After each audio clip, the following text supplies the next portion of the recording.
February 2nd, 1970. We're at an Air Force base in Montana.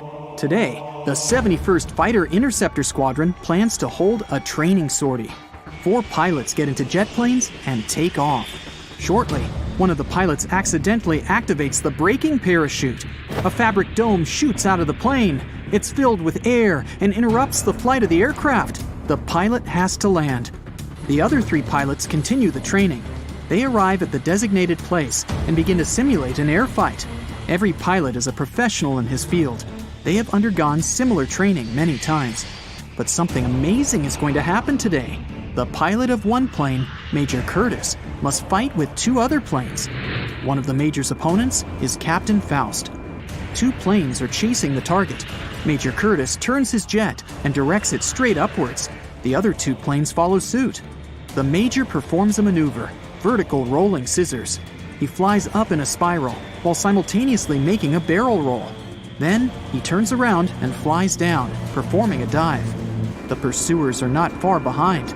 Major Curtis makes another aerial maneuver. He goes to the side and flies past Captain Faust. At this moment, the captain's plane begins to shake. Its front part lowers and the jet hurtles to the ground at great speed.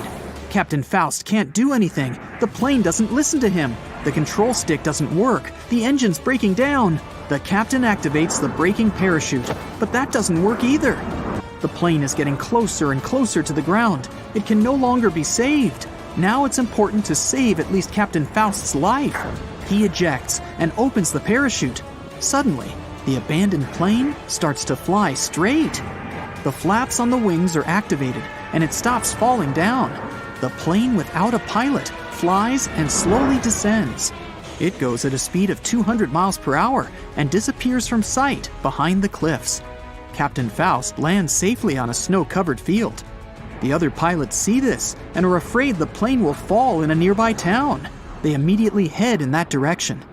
At the time, the unguided aircraft descends, touches the ground, and slides along the field.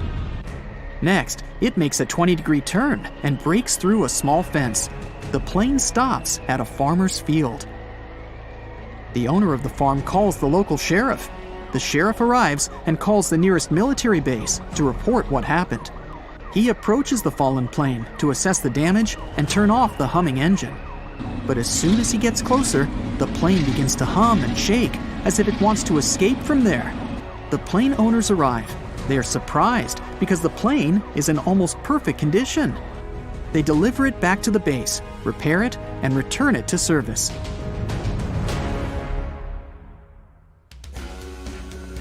In 2016 in Belgium, a train was traveling without a driver. That day, people at 2 railway stations saw a train slowly moving between them. It didn't make any stops, brake, or accelerate. It was just slowly riding onwards.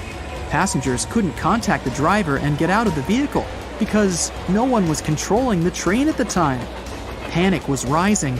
People began to say that a ghost train without a driver appeared. But the truth turned out to be not so mysterious. The empty passenger train had been leaving the station according to the schedule when the driver noticed some kind of malfunction. He stopped the train and got out of the cabin to see what happened. But for some reason, the train started again by itself, and the driver didn't have time to jump on it. Fortunately, everything ended well. The driver warned all his colleagues about the runaway train. Everyone was evacuated from the train stations. Then, at some station, one brave driver jumped into the cabin right on the move and stopped the stray train. Speaking of ghost trains, you can see such things in the UK. They pass through railway stations that have long been abandoned. If you get on such a train, you'll probably be the only passenger. Authorities let these trains drive because it's economically profitable for the country. To cancel the route of a ghost train, you need to go through a lot of bureaucratic procedures and spend tons of extra money. So, they travel all over the country and don't bother anyone. Now we go to the ocean to learn about the ship that was drifting for several months without its captain. The ship's called Alta. It was bought by a new owner in 2017 and marked with the flag of Tanzania. Almost all cargo ships are equipped with AIS, Automatic Identification System. That's a navigation system that works on the principle of GPS. All vessels are equipped with AIS, so their movement in the ocean can be tracked. This feature was disabled for the Alta. The ship disappeared from the satellite's eyes and reappeared several times. In 2017, it sailed by Greek port cities. The Alta made 12 stops in 3 such towns in different parts of Greece. Then the AIS signal disappeared. 10 months later, the Alta appeared again on the northern coast of Africa. In September 2018, it was headed to Haiti. During this trip, the ship's engine failed. The nearest shore was far away. The ship began to drift. A few days passed. The crew couldn't repair the vessel. The food supply was almost out. The situation was getting worse as a strong hurricane was approaching the place where the ship broke down. Fortunately, a rescue boat came to the sailors. They were all evacuated shortly before the hurricane hit. The Alta stayed drifting in the ocean. After a while, another ship came to tow it to the coast of Guyana, but something went wrong. Somebody stole the Alta. It's unknown who did it and why.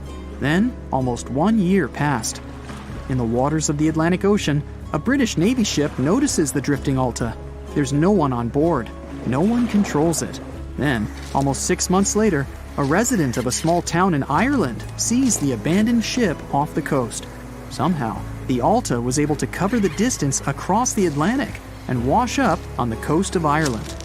The Irish authorities said it had been a miracle that no one else saw the ship. It sailed calmly for such a long distance, surviving storms. They started an investigation to establish the owner of the vessel. It's important to find a responsible person who will tow off the Alta. It's extremely difficult to do so, though. They didn't find the owner. One day, an unknown person called the Irish authorities and introduced themselves as the proprietor of the Alta, but didn't provide any evidence. But the record for the longest drifting vessel along the ocean belongs to the SS Bechimo. People were seeing this ghost ship at different times for 38 years. It was a merchant ship owned by a Canadian trading company. In 1931, the ship got blocked by ice off the coast of Alaska. A strong snowstorm began. The crew waited a week for the bad weather to end, but the storm only intensified. One day, when the storm subsided a bit, part of the crew went to the nearest town. The rest of the crew members and the captain set up camp near the vessel. The storm didn't stop for a long time. The blizzard was so strong that people couldn't see beyond their stretched hands. Finally, when the storm was over, the captain went to find the ship. And couldn't. He decided it sank during the snowfall. A week later, the ship was found, drifting near the place where it was lost. Its hull was damaged so badly that it was unsafe to sail on it. The captain decided to abandon the vessel. However, it didn't sink. For the next 38 years, it was seen drifting at various points along the coast of Alaska. The last time people saw the frozen ship stuck in the ice was in 1969. In 2006, a special project was created to find SS Bechimo. However, in all these years, they've found nothing. Its fate is still unknown. It's likely the ship found peace on the seabed of the Chukchi Sea.